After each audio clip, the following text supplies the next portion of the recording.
നമസ്കാരം, ഞാൻ ആദിലക്ഷ്മി.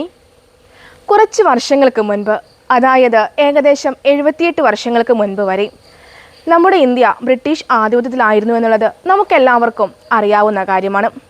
1857 മുതൽ 1947 വരെ നീണ്ടുനിന്ന ശക്തമായ പോരാട്ടത്തിലൂടെയാണ് നമ്മുടെ ഇന്ത്യ സ്വതന്ത്രമായത്.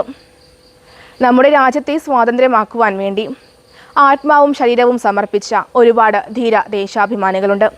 അവരുടെ എല്ലാം പോരാട്ടങ്ങളുടെ സമര ചരിത്രമുണ്ട്. ആ ധീര ദേശാഭിമാനികളുടെ ഓർമ്മകൾക്ക് മുന്നിൽ സ്നേഹാദരങ്ങൾ അർപ്പിക്കുന്നു. ഒരു കാര്യം ചോദിക്കട്ടെ, നമ്മുടെ രാഷ്ട്രത്തിൻ്റെ ചരിത്രം നമുക്ക് നല്ലതുപോലെ അറിയാമോ? നാം ഇപ്പോൾ ഒരു കുന്നിൻ മുകളിൽ നിൽക്കുന്നതായി സങ്കല്പിക്കുക. 4 വശത്തും കണ്ണോടിക്കുന്നുവെന്നും നമുക്ക് അടുത്തുള്ള കാര്യങ്ങളെല്ലാം നമുക്ക് വളരെ കൃത്യമായി വിശദമായി കാണാൻ സാധിക്കുന്നുണ്ട്. കുറച്ച് ദൂരം കൂടിയപ്പോഴോ ചെറിയൊരു തെളിവ് കുറവുണ്ട്. വീണ്ടും ദൂരം കൂടിയപ്പോൾ മങ്ങലുണ്ട്. അങ്ങ് അപ്പുറത്തേക്ക് നമുക്ക് ഒന്നും തന്നെ കാണുവാൻ സാധിക്കുന്നില്ല. ഇവിടെ ദൂരത്തിന് പകരമായി കാലത്തെ സങ്കല്പിച്ച് നോക്കൂ. അതിൻ്റെ സ്ഥിതിയും ഇതുതന്നെയാണല്ലേ? നമുക്ക് അടുത്ത് നടന്ന കാര്യങ്ങളെ പറ്റിയെല്ലാം കൃത്യമായ ധാരണയുണ്ട് എങ്കിലും കാലം കൂടുതൽ പിന്നോട്ട് പോവുകയാണെങ്കിൽ നമുക്ക് അത്ര കൃത്യമായിട്ടുള്ള അറിവുകളൊന്നും അതിനെ പറ്റിയില്ല.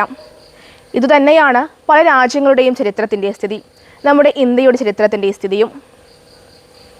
നമ്മുടെ രാജ്യം 78ാം സ്വാതന്ത്ര്യ ദിനം ആഘോഷിക്കുന്ന ഈ വേളയിൽ നമ്മുടെ രാഷ്ട്രത്തിന് ഇന്ത്യ എന്ന നാമം ഉണ്ടായത് എങ്ങനെയാണ്?